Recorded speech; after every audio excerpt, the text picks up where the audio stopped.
মুফতি শফিউল্লাহ মাকি হাফিজাহুল্লাহ এর গুরুত্বপূর্ণ বক্তব্য বিষয়ে মাদ্রাসা, খানকা ও তাবলিগে আলেমদের অবদান।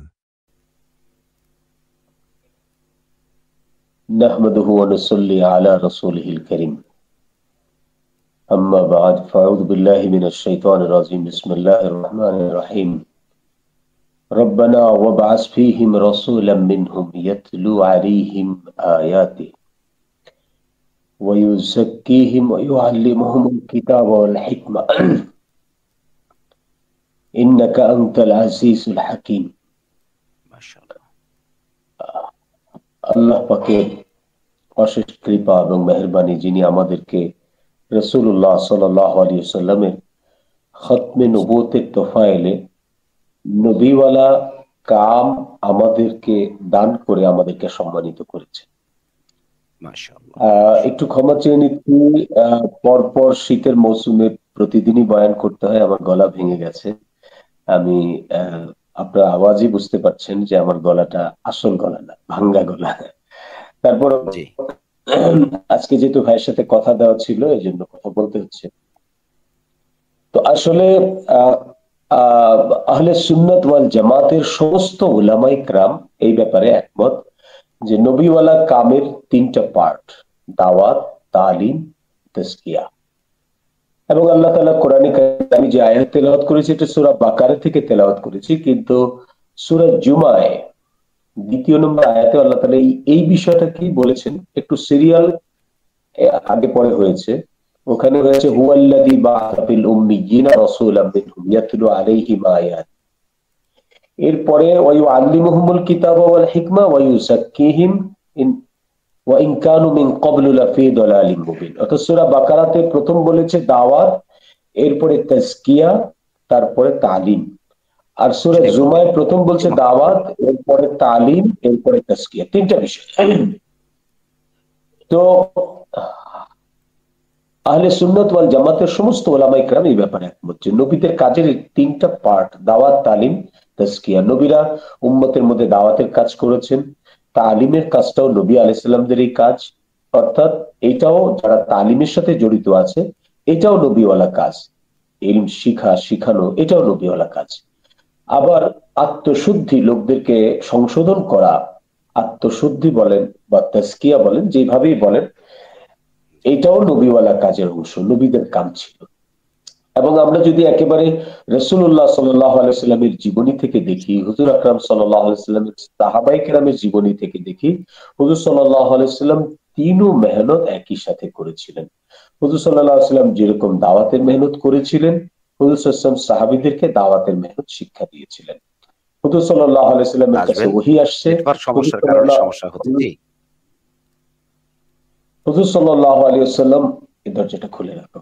হুজুর সাল্লাল্লাহু আলাইহি ওয়াসাল্লাম এর কাছে ওহী এসেছে, হুজুর সাল্লাল্লাহু আলাইহি ওয়াসাল্লাম সাহাবায়ে কেরামকে ইলম শিক্ষা দিয়েছেন।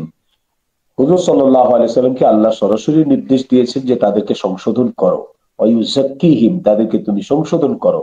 তো হুজুর আকরাম সাল্লাল্লাহু আলাইহি ওয়াসাল্লাম সাহাবায়ে কেরামের মধ্যে একটু বিভ্রাট হতে পারে, বাকি ইনশাআল্লাহ আমরা কন্টিনিউ করব ইনশাআল্লাহ। জি মুহতারাম, আপনি বলবেন। শোনা যাচ্ছে না? জি, এখন শোনা যাচ্ছে। ওই মাঝে একটু ডিস্টার্ব হয়েছে কয়েকবারই। জি। তো হুজুর আকরাম সাল্লাল্লাহু আলাইহি ওয়াসাল্লামের মেহনতের মধ্যেও দুইটা পার্ট, একটা হচ্ছে মক্কা মুকাররমা, একটা মদিনা মুনাওয়ারা। মক্কা মুকাররমাতে রাসূলুল্লাহ সাল্লাল্লাহু আলাইহি ওয়াসাল্লাম দাঈ ইলাল্লাহ তৈরি করেছেন तमाम পৃথিবীতে ইসলামকে পৌঁছানোর জন্য। এটা হুজুর সাল্লাল্লাহু আলাইহি ওয়াসাল্লামের মক্কি জিন্দেগীর মেহনতের মূল বিশেষত্ব ছিল। আর মদিনা মুনাওয়ারাতে রাসূলুল্লাহ সাল্লাল্লাহু আলাইহি ওয়াসাল্লাম কিয়ামত পর্যন্ত দ্বীন হককে বাকি রাখার জন্য মসজিদ ভিত্তিক হুজুর আকরাম সাল্লাল্লাহু আলাইহি ওয়াসাল্লাম এক আমলের মেহনত, এক মাহল কায়েম করেছেন, যেখানে হুজুর সাল্লাল্লাহু আলাইহি ওয়াসাল্লাম মসজিদের ভিতরে তালিম এবং তাজকিয়ার মুকাম্মাল তরতিব চালু করেছিলেন। এখানেই একজন মসজিদে নববী থেকেই রাইসুল মুহাদ্দিসিন হযরত আবু হুরায়রা রাদিয়াল্লাহু তাআলা আনহু তৈরি হয়েছে। রাইসুল মুফতি হযরত মুআজ বিন জাবাল রাদিয়াল্লাহু তাআলা আনহু তৈরি হয়েছে।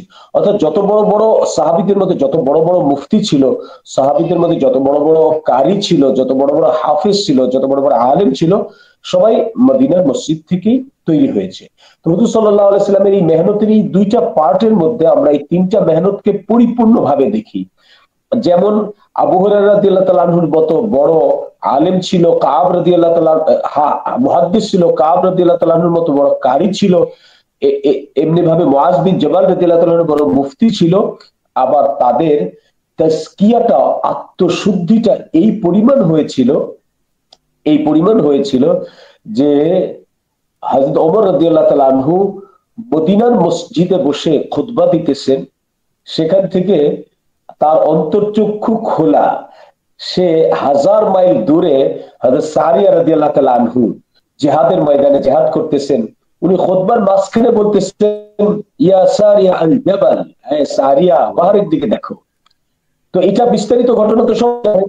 কিছু লোকের সন্দেহ হলো যে আরে এত দূর থেকে ওমর রাদিয়াল্লাহু তাআলা আনহু, সারিয়ার জামাত তো 1000 মাইল দূরে। কিন্তু যখন কয়েক মাস পরে জামাত ফেরত আসলো, তো সবার আগে লোকেরা দৌড়ে গিয়ে জিজ্ঞেস করলে যে আরে তোমরা কি ওমর রাদিয়াল্লাহু তাআলা আনহুর আওয়াজ শুনতে পেয়েছি না? তো হযরত সারিয়া রাদিয়াল্লাহু তাআলা আনহু বলে যে হ্যাঁ হ্যাঁ বিলকুল, আরে আমরা তো অনেকদিন থেকে যুদ্ধ করতেছিলাম, কোনোভাবেই বিজয় আসতেছিল না, কিন্তু জুমার দিন যুদ্ধের সময় যখন আমরা চতুর্দিক থেকে যুদ্ধের ময়দানে অত্যন্ত পেরেশান অবস্থায় ছিলাম, তো আমার কাছে মনে হলো যেন আমার পিছন থেকে হযরত ওমর রাদিয়াল্লাহু তাআলা আনহু আমাকে বললেন যে সারিয়া পাহাড়ের দিকটা দেখো।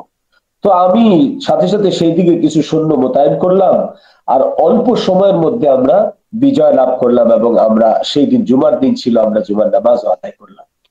তো কি পরিমাণ তাজকিয়া, কি পরিমাণ আত্মশুদ্ধি তাদের ছিল। আমরা তো অনেক সময় সত্য স্বপ্নের মাধ্যমে অনেক কিছু দেখতে পাই, অনেক কিছু জানতে পারি, কিন্তু এইখানে হযরত ওমর রাদিয়াল্লাহু তাআলা আনহুর বিষয়টা হচ্ছে যে উনি জাগ্রত এবং উনি খুতবা দিচ্ছেন, কিন্তু অন্তরটা এত বেশি আলোকিত যে এই অবস্থায় 1000 মাইল দূরে মুসলমান জিহাদের ময়দানে তার আসলে কি কি উচিত কি অনুচিত সেই ব্যাপারে সে নির্দেশনা পাঠাচ্ছে একজন আমিরুল মুমিনিন। তো আত্মশুদ্ধির এই মার্কাজটাও ছিল মদিনার মসজিদ। আবার আবু হুরায়রা রাদিয়াল্লাহু তাআলা আনহু, কাব রাদিয়াল্লাহু তাআলা আনহু, মুআজ বিন জাবাল রাদিয়াল্লাহু তাআলা আনহু, ওনারাও তৈরি হয়েছিলেন মদিনার মসজিদ থেকে। আর এখান থেকেই तमाम সাহাবায়ে কেরাম দাঈ ইলাল্লাহর এমন শিক্ষা নিয়েছেন যে তারা কেউই নবীজির থেকে ইসলাম শিক্ষা গ্রহণ করে সেই ইসলাম নিয়ে শুধু মদিনায় থাকেননি, तमाम পৃথিবীর আনাচে কানাচে তারা ছড়িয়ে পড়েছেন। এই জন্য আপনি দেখেন যে আমরা জানতে পারি যে ১৬ লাখ সাহাবী তো শুধুমাত্র হুজুর সাল্লাল্লাহু আলাইহি ওয়াসাল্লামের বিদায় হজের ভাষণের সময়ই উপস্থিত ছিলেন। তো অনেক সাহাবী এর আগে ইন্তেকাল করেছে, এর পরেও হয়তো কেউ নতুন করে ঈমান এনেছে এই বিদায় হজের পরেও। তাই সাহাবীদের সংখ্যা ১৬ লাখের চেয়ে বেশি হবে, ১৬ লাখের কম হবে না। কিন্তু পুরা মক্কা মুকাররমা মদিনা মুনাওয়ারাতে আপনি সব মিলে ১০-১২ হাজার সাহাবীর কবর পাবেন, মাকবারা পাবেন। বাকি সমস্ত কবর সাহাবায়ে কেরামের পুরা পৃথিবীতে ছড়ানো ছিটানো। হযরত মুআজ বিন জাবাল রাদিয়াল্লাহু তাআলা আনহু, যার হাতে উলামাদের ঝান্ডা থাকবে কিয়ামতের দিন, ওনার কবর জর্ডানের পাহাড়ের উপরে। সাদ বিন আবি ওয়াক্কাস রাদিয়াল্লাহু তাআলা আনহুর কবর চায়নাতে। এমনি ভাবে আপনার পুরা পৃথিবীতে, ইন্দোনেশিয়াতে, মালয়েশিয়াতে, আফ্রিকাতে, সারা পৃথিবীতে সাহাবায়ে কেরাম ছড়ানো ছিটানো। অর্থাৎ দাওয়াতের এই পরিমাণ জজবা হুজুর আকরাম সাল্লাল্লাহু আলাইহি ওয়াসাল্লাম সাহাবায়ে কেরামের মধ্যে তৈরি করেছিলেন যে কোন সংকীর্ণতা তাদেরকে দাওয়াত থেকে ফিরাইতে পারে নাই।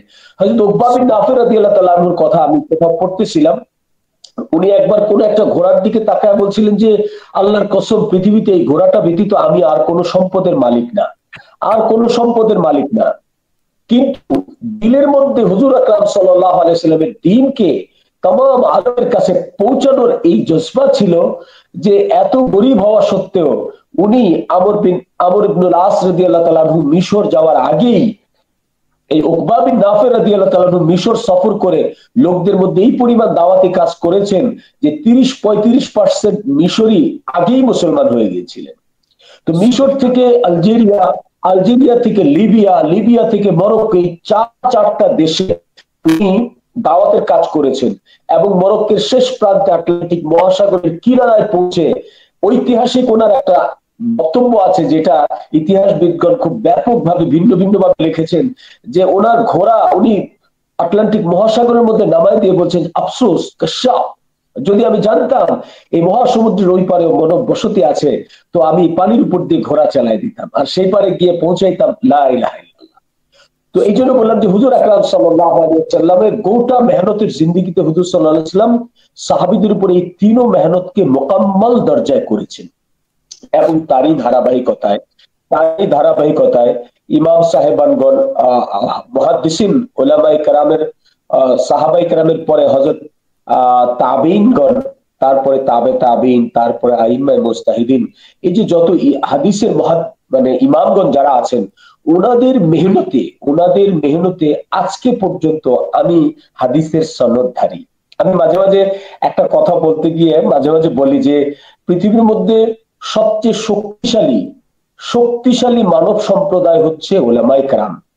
কারণ যার জবান যত মজবুত সেই লোকটা তত মজবুত, যার জবান দুর্বল সেই লোকটা তত দুর্বল। আর পৃথিবীতে আলেমদের চেয়ে জবানি ভাবে মজবুত আর কেউ নাই। এবং এটার দলিলও আমার কাছে আছে, এবং অকাট্য দলিল দিয়ে আমি এই কথা প্রমাণ করব। যেমন পৃথিবীতে মানুষ একজন একটা কথা বললে, একটা বক্তব্য দিলে, যে কোনো একটা কথা বললে, সেই কথাটা যদি দ্বিতীয় মুখ হয়, অর্থাৎ আরেকজনের মুখে যায়, তো মূল বক্তা যতটুকু মুতাকাল্লিম যেটা বলেছিল উনি বলার সময় একটু পরিবর্তন হয়ে যায়, উনি আবার আরেকজনটা নকল করলে সেটা আরেকটু পরিবর্তন হয়ে যায়।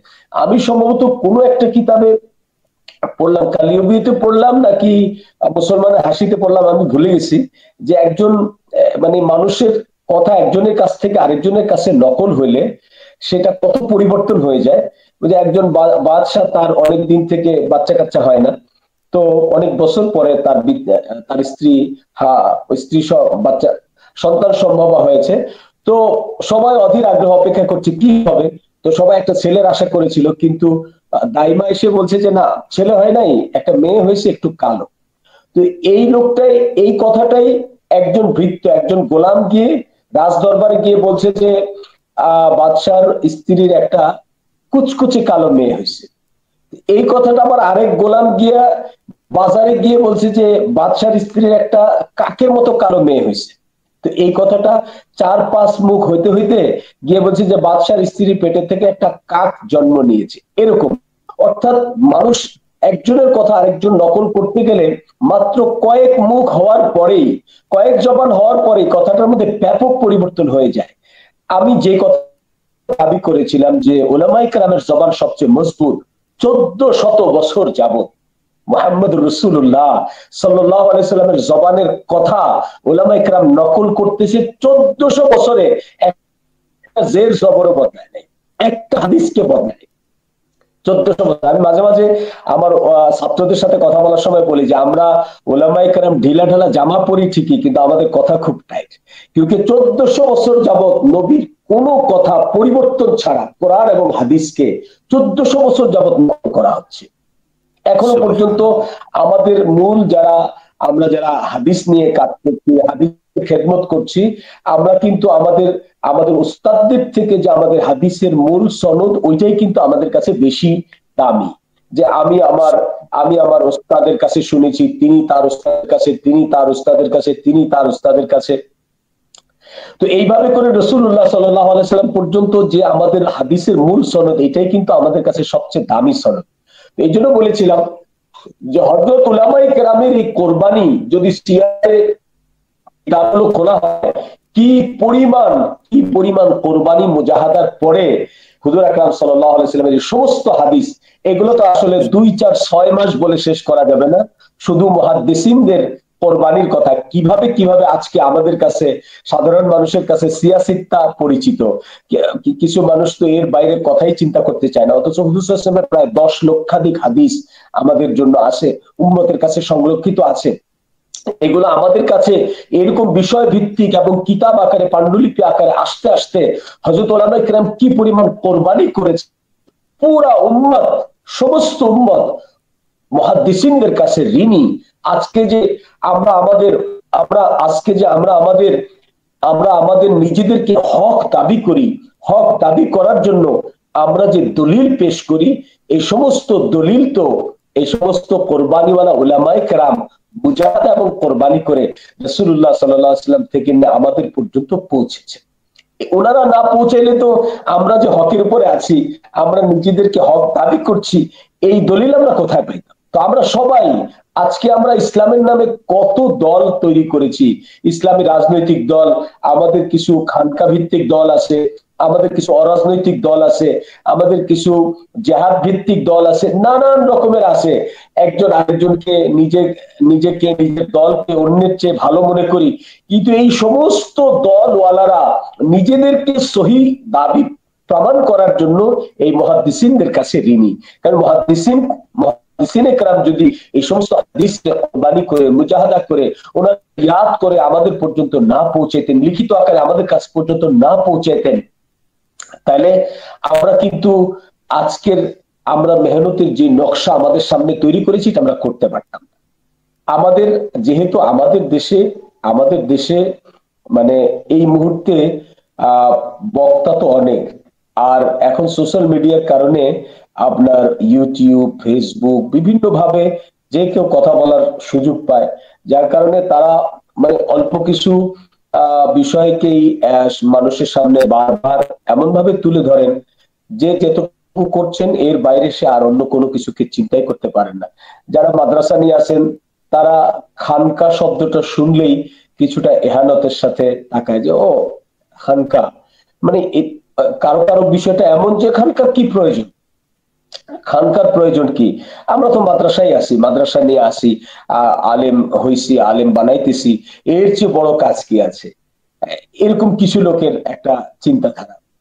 আমি বিষয়টা এতটুকুই বললাম, কেননা এরকম প্রত্যেকটা বিষয়, তবলিগের বিষয়, রাজনৈতিক বিষয়, অরাজনৈতিক বিষয়, জিহাদের বিষয়, অনেকে অবস্থা একটা করার পর আরেকটাকে আমরা একটু দুর্বলতার সাথে দেখি, আরেকটাকে একটু নিচু করে দেখি। এই কারণে আমি কথা একটু পিছন থেকে শুরু করেছি, হুজুর আকরাম সাল্লাল্লাহু আলাইহি সাল্লাম থেকে শুরু করেছি, যে আজকে আমাদের যে দাওয়াতের মেহনতের মধ্যে আমরা একটা আলাদা মজমা হয়েছি, ইলমের মেহনতের জন্য আমরা আলাদা ময়দান কায়েম করেছি, তাজকিয়ার মেহনতের জন্য খানকাওয়ালারা নিজেদেরকে আলাদা একটা গণ্ডির মধ্যে নিয়েছে, কিন্তু আমরা আলোচনা বলি তিনটা জিনিস কিন্তু এক জায়গা থেকে এসছে, মদিনার মসজিদ। তিনটা জিনিসের মূল মার্কাজ। যদি আপনি খানকাওয়ালাদেরকে থেকে ইতিহাস চাইতে থাকেন, চাইতে চাইতে ওনারা গিয়ে মদিনা মনোয়ারাতে গিয়ে ঠেকবে। আপনি যদি হাদিস ওয়ালাদেরকে, ফিকহ ওয়ালাদেরকে, ইলম ওয়ালাদেরকে খুঁজেন, তো খুঁজতে খুঁজতে ওনারা গিয়ে মদিনার মসজিদের সুরফা পর্যন্ত গিয়ে পৌঁছবে।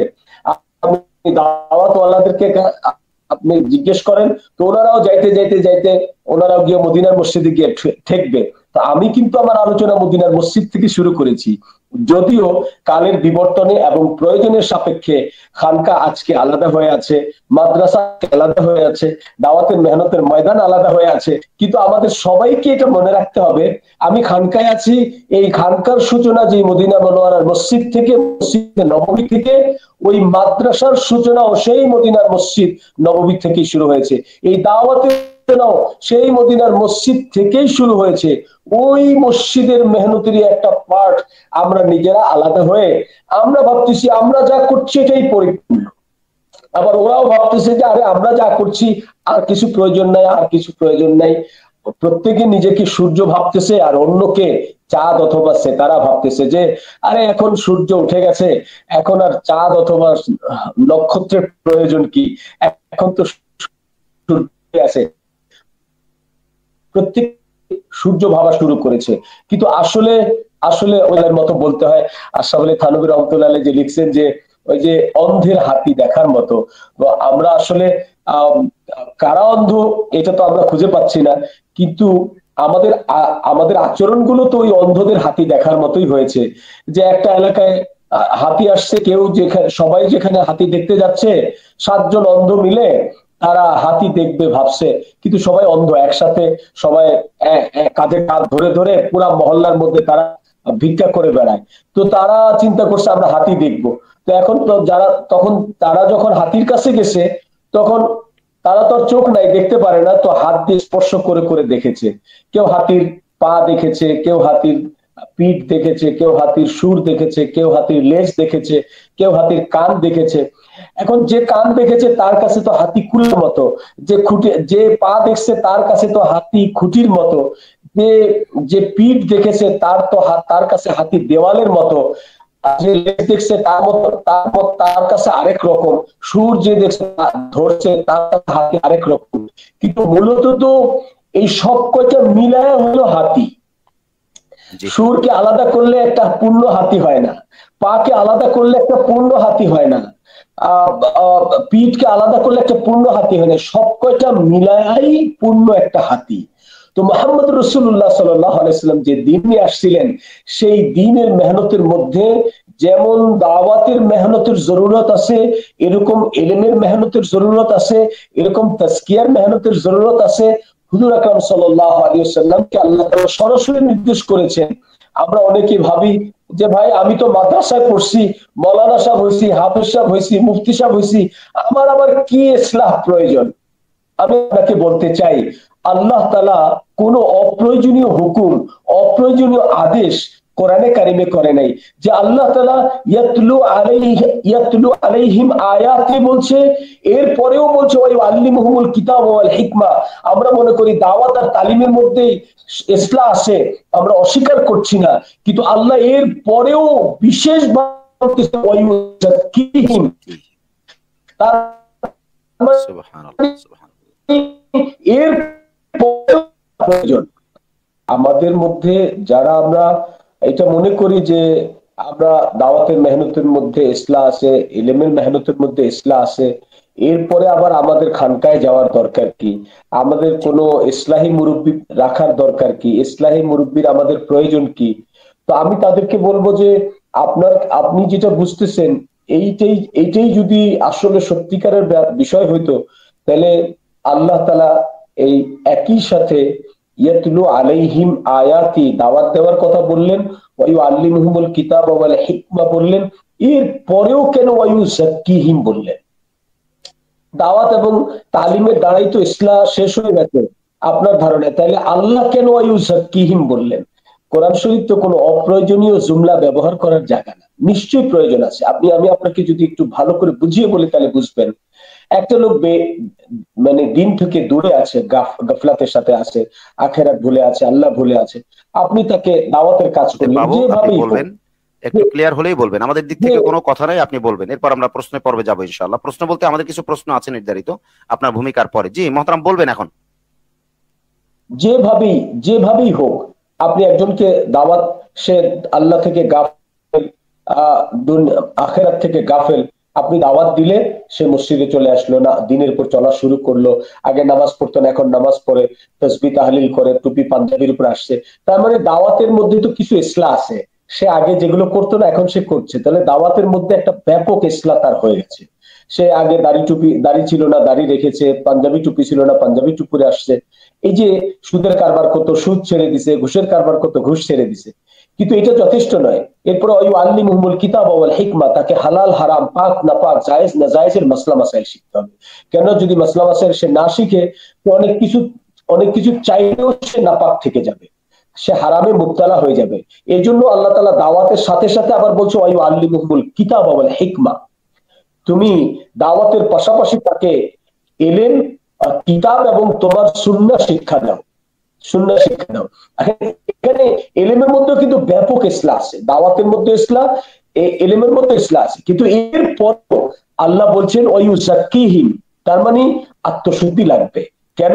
ওই যে দেখেন টুপি আছে, দাড়ি আছে, নামাজ পড়ে, ইলম কালাম আছে, হালাল হারাম পাক না পাক, জায়েজ না জায়েজ জানে, কিন্তু মনে করে যে ইউসুফ মাহমুদি আমার দলের না, উনি আমাদের দলের না, তো ইউসুফ মাহমুদির ভাল লাগে না, শফিউল্লাহ অন্য দলের, শফিউল্লাহ ভাল লাগে না, শফিউল্লাহ দর্শে নিজামি মাদ্রাসা সিলেবাস দর্শে নিজামি দারুল উলুম দেওবন্দ যেই ক্লাসে যেই কিতাব পড়ায় শফিউল্লাহর মাদ্রাসায় সেই ক্লাসে সেই কিতাবগুলোই পড়ানো হয়, কিন্তু শফিউল্লাহ আমাদের দলের না হওয়ার কারণে শফিউল্লাহর মাদ্রাসা ভেঙে দিতে হবে, এই কথা একজন আলেম বলতেছে।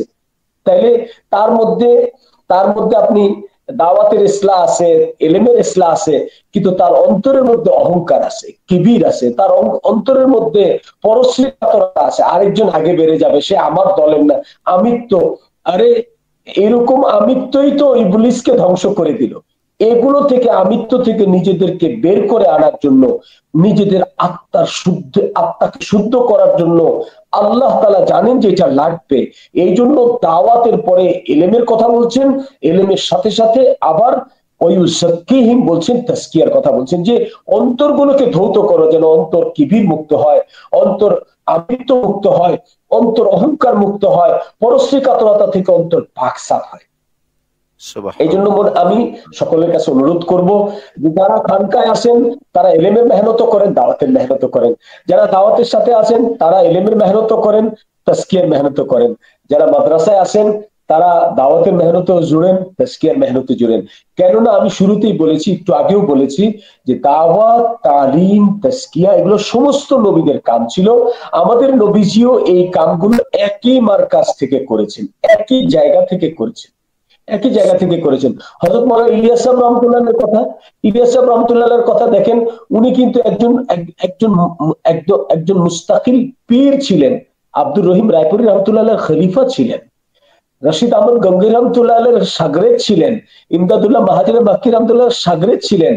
আমি হরিয়ানাতে সফর করেছি, ইন্ডিয়ার হরিয়ানা প্রদেশে, সেখানে আমি দেখেছি 360টা খানকা আছে মাওলানা ইলিয়াস সাহেব রহমাতুল্লাহ প্রতিষ্ঠিত। আবার উনি জগৎ বিখ্যাত আলেম ছিলেন, উনি সেখানে মক্তব মাদ্রাসাও করেছেন, 360টা মক্তবের সাথে, খানকার সাথে 360টা মাদ্রাসাও করেছেন। অর্থাৎ যিনি বানিয়ে তবলিগ, দাওয়াত ও তবলিগের মেহনতের যিনি বাণী, উনিও কিন্তু একজন পীর ছিলেন, আবার একজন আলেমও ছিলেন, মাদ্রাসাও তৈরি করেছেন, আত্মশুদ্ধির কাজও করেছেন, এবং তবলিগের মেহনতও করেছেন। এবং দেখেন, তবলিগের মেহনত করতে করতেও কিন্তু উনি ওনার আগের মেহনত গুলো ছেড়ে দেন নাই। হযরত ইলিয়াস সাহেব রহমাতুল্লাহ মালফুজাত যদি আপনারা পড়েন তাহলে দেখবেন, মালফুজাতের মধ্যে আছে, মাওলানা ইলিয়াস সাহেব রহমাতুল্লাহ বলছে যে আমি যখন মেওয়াতের আনপড় মানে জাহেল লোকদের মধ্যে গশত করি, চিল্লা লাগাই, সফর করি, এই ধরো, এই ধরো, কথা বলে আসতে বলছি, যে আমি যখন মেওয়াতের আনপড় লোকদের মধ্যে চিল্লা লাগাই, তখনও আমার দিলের মধ্যে এই জাহেল লোকদের জেহালাতের সদমা আমি অনুভব করি। তো আমি মেওয়াতের থেকে চিল্লা লাগানোর পরে আব্দুর রহিম রায়পুরী রহমাতুল্লাহের খানকায় গিয়া অথবা গঙ্গু হয়ে গিয়া আমার হযরতের খানকায় কিছু সময় যখন তাসবিহাত, তেলাওয়াত এবং হযরতের সোহবতে থাকি, তখন আমি আমার দিলের আগের অবস্থা ফেরত পাই। এরপরে সেখান থেকে আমি দিল্লির নিজামুদ্দিন মার্কাজে ফিরে আসি। এইসব মালফুজাতের দ্বারা বোঝা যায় যে উনি দাওয়াতের মেহনত শুরু করার পরেও তাসকিয়ার মেহনতকে ছেড়ে দেননি, আজীবন উনি ওনার হযরতের সাথে যোগাযোগ রেখেছেন। এবং এরপরেও মাওলানা ইলিয়াস সাহেব রহমাতুল্লাহের পরে যিনি তবলিগের আমির হয়েছেন, উনি কিন্তু খুব অল্প বয়সে সারা পৃথিবীর আমির হয়েছেন। মাওলানা ইউসুফ সাহেব রহমাতুল্লাহ আলাইহি, কাওয়াত আছে 20-22 বছর বা কম বেশি, সুনির্দিষ্ট আমি বলতে পারছি না, কিন্তু খুবই কম বয়সে মাওলানা ইউসুফ সাহেব রহমাতুল্লাহ আলাইহি তবলিগের আমির হয়েছেন, উনি সারা পৃথিবীর আমির হয়েছেন। কিন্তু মাওলানা ইউসুফ সাহেব রহমাতুল্লাহ আলাইহি কিন্তু ওনার তরিকতের অর্থাৎ তাসকিয়ার মেহনতের জন্য শেখ জাকারিয়া রহমাতুল্লাহ আলাইহির সাথে সম্পর্ক ছিল, এবং শেখ জাকারিয়া রহমাতুল্লাহ আলাইহি কিন্তু ওনাকে খেলাফত দিয়েছেন। শেখ জাকারিয়া রহমাতুল্লাহ আলাইহি কিন্তু ওনাকে খেলাফত দিয়েছেন। আমার যিনি শেখ আব্দুল হাফিজ মক্কি রহমাতুল্লাহ আলাইহি, আব্দুল হাফিজ মক্কি রহমাতুল্লাহ আলাইহির খলিফা মাওলানা ইনামুল হাসান সাহেব রহমাতুল্লাহ আলাইহি এবং আব্দুল হাফিজ মক্কি রহমাতুল্লাহ আলাইহি দুইজনই শেখ জাকারিয়া রহমাতুল্লাহর খলিফা, এবং ওনারা সমসাময়িক সময়েই খেলাফত প্রাপ্ত ছিলেন। অর্থাৎ শেখ জাকারিয়া রহমাতুল্লাহ আলাইহি আব্দুল হাফিজ মক্কি সাহেবকে যে সময় খেলাফত দেন, সেই সময় ইনামুল হাসান সাহেব রহমাতুল্লাহ আলাইহিকে খেলাফত দেন। তাহলে দেখেন ইউসুফ সাহেব রহমতুল্লাহ সারা পৃথিবীর আমির ছিলেন, কিন্তু শেখ জাকারিয়া রহমতুল্লাহর সাথে ওনার রুহানি তাল্লুক ছিল, তাজকিয়ার তাল্লুক ছিল, এবং উনি তার খলিফাও ছিলেন। ইনামুল হাসান সাহেব রহমতুল্লাহ সবচেয়ে বেশি সময় পুরা পৃথিবীর তবলিগের একক আমির ছিলেন, উনিও কিন্তু পুরা বিশ্বের আমির থাকার পরেও শেখ জাকারিয়া রহমতুল্লাহের সাথে রুহানি সম্পর্ক ছিল, এবং উনিও কিন্তু শেখ জাকারিয়া রহমতুল্লাহ খলিফা ছিলেন। এবং এখন বর্তমানে যিনি যিনি মার্কাজ নিজামুদ্দিনের জিম্মাদার হিসেবে আছেন হযরত মাওলানা সাদ সাহেব, উনিও কিন্তু আবুল হাসান আলী নদভী রহমতুল্লাহের খেলাফত প্রাপ্ত এবং ইফতেখারুল হাসান সাহেব রহমতুল্লাহের খেলাফত প্রাপ্ত। অর্থাৎ তবলিগের এত ব্যস্ততার মধ্যেও কিন্তু ওনারা এই সমস্ত তাজকিয়ার বুজুর্গদের কাছে যান এবং তাদের সাথে সম্পর্ক আছেন বলেই তো ওনারা ওনাদেরকে খেলাফত দিয়েছেন।